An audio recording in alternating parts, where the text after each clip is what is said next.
How's it going there, YouTube? It's your boy YouTube Loaded coming at you with a new video today.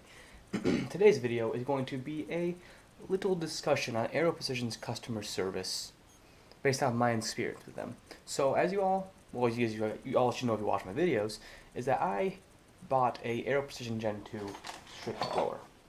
Bam in here. It is a very nice blower. I enjoy it very much. And it also is the Freedom Edition, which I really do like it as well. And if you guys were watching the video, you knew I had some problems with it not fully being a little tight in the mag well. So I sent it back to them, and they took it was honestly over a month turnaround. So what they did was, at first they didn't find any issues with it. They said it was all within specs. And obviously their specs were off then.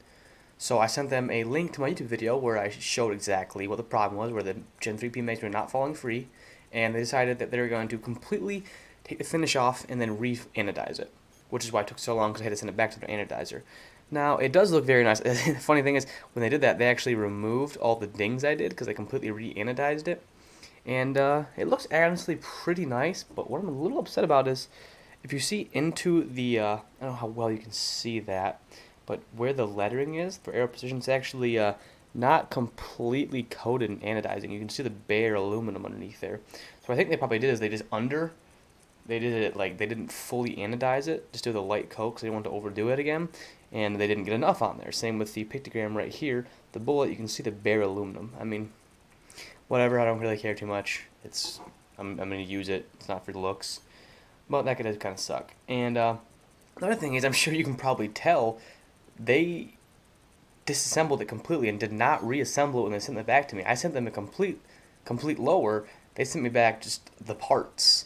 I already put this one in there because I didn't have that. And another big thing is when they sent me back all my parts in this little box here, they seem to have forgotten a key part. Here's all the parts. They didn't give me any roll pins. So they sent me back all of my lower parts kits, my stock, buffer tube, grip, everything. The pistol grip, they sent me no roll pins, so I can't reassemble it. I don't know if that just slipped past them or they weren't thinking straight. But I did email them, and they got back the next day and said they were expediting me some no roll pins, which is good on them. First of all, they should have sent them back in the first place. So overall, it was a pretty good experience with their customer service. They got everything turned around. It took a long time, but I can understand that. It's a busy time of year for all gun manufacturers, I'm sure.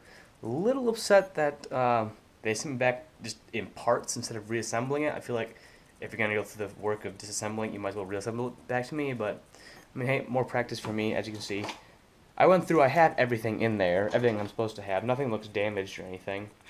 All my parts are there. It actually gives me a chance to put on my new end plate here, with the snaps. And let me go grab a magazine.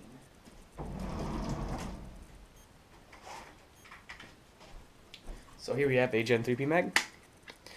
Yes, it is loaded, but it's not going to cause an issue. So just to prove that they fixed it, bam, look at that. That is a smooth fit. So now, the Gen 3s, which are causing the issue, which this is a Gen 3 as you can hopefully tell, it fits in there smooth, and it's going to fall free too. And it fits in there a little bit of wiggle, which means other mags are going to have a little bit of wiggle too. But honestly, I'll take a little bit of wiggle over it not barely fitting in there. So, the problem has been resolved. That's basically my experience with Aero Precision customer service. Pretty good job. I mean, a little bit of hiccups here and there, but they took care of it for me. So I hope you guys enjoyed this video. Hope you guys learned a little bit of something about Aero Precision's customer service. As always, you do. Have a beautiful day.